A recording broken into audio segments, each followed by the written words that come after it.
lembut.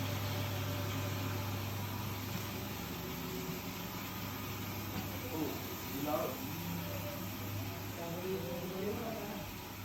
So, sekarang ni dah pukul 6 5 minit lagi nak pukul 6.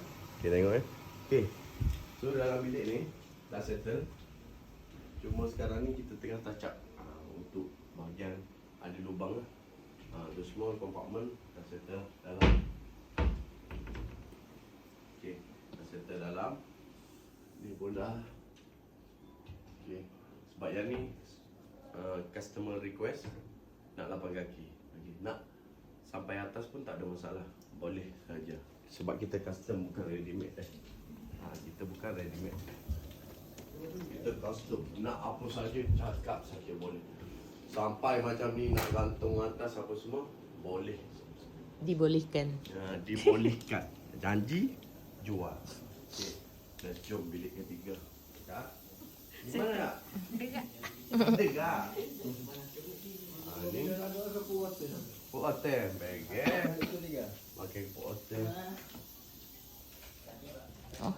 Ini bilik pun dah settle. Siap. Semua dah siap. Ni boleh simpan baju ni. Dah boleh dah. Ni beres. Siap simpan baju. 3 set wardrobe dah settle. Okay. Bismillah.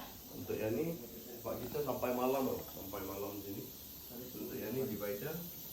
Tengah proses. So akan pakai ikan dah.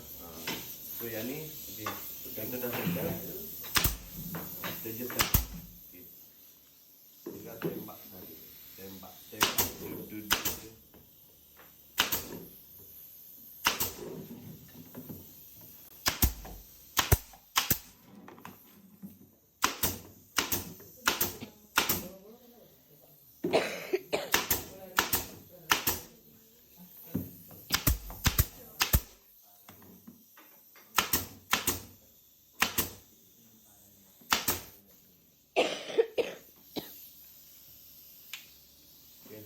Ubat dia mana?